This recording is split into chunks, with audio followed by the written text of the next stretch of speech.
საფრანგეთის ეროვნულ დღესასწაულზე დატრიალებული შემზარავი ტრაგედია და გასხოვებული ხელწერით მოწყობილი ტერაქტი. თავდასხმა ადგილობრივი დროით 23 საათზე მოხდა. ამ დროს ნიცაში ინგლისის სანაპიროზე ბასტილიის აღების დღისადმი მიძღვნილი ფეიერვერკების შოუ მიმდინარეობდა.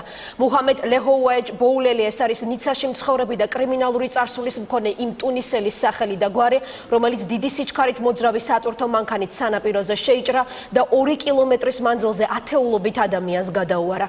პარალელურად თავდამსხმელი ისროდა.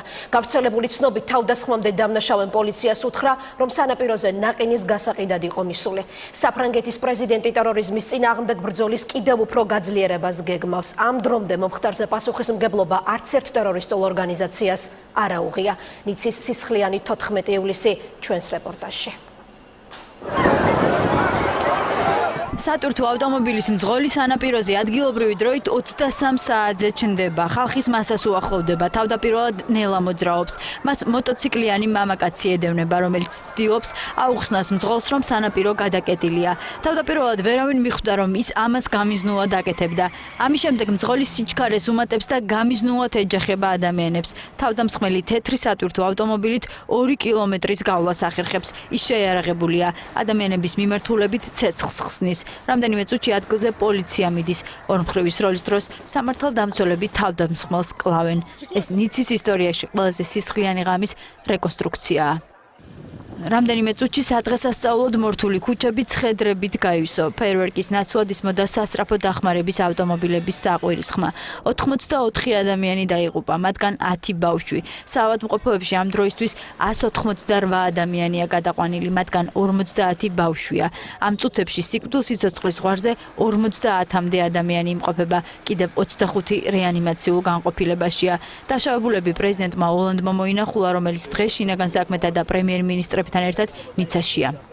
უშიშროების საბჭოს ხდომა ჩავატარეთ, ეს იყო საზარელი ღამე. რატომ 14 ივლისი? იმიტომ რომ ამ დღეს ჩვენ თავისუფლებას აღნიშნავთ. სწორედ ამიტომ ჩაიდინა ამ ადამიანმა ტერორისტული აქტი. პირველ რიგში ყველაფერს გავაკეთებთ უსაფრთხოების კუთხით, რომ მოქალაქეები იყვნენ დაცული. ვიდრე მე მოგმართავთ 50 ადამიანი საავადმყოფოებში სიკვდილსიცოცხლის ზღვარზეა, მათ შორის არიან ბავშვები. დაღუპულთა შორისაა მოტოციკლიანი მამაკაცი, რომელიც თავდამსხმელის შეჩერებას ცდილობდა. უკვე ცნობილია, ვინ იყო ტერაქტის შემსრულებელი. 31 წლის ტუნისელი მამაკაცი, რომელიც ნიცაში ცხოვრობდა. მან სატვირთო ავტომობილი იქირავა სანაპიროზე. რამდენიმე საათი იდგა. სამართალდამცველებს უთხრა, რომ სატვირთო ავტომობილი ნაყინით ჰქონდა სავსე და მაღაზიების მომარაგებას აპირებდა, ამიტომ პოლიციამ მანქანის შემოწმებისგან თავი შეიკავა. თავდამსხმელს 3 შვილი ყავს, მეუღლესთან ერთად არ ცხოვრობდა.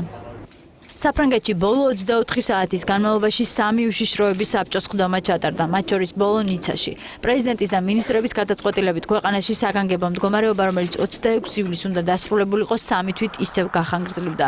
ფრანგი ხალხის უსაფრთხოებისთვის ქუჩაში უსაფრთხოების სამსახურის დამატებითი დანაყოფები გამოვლენ.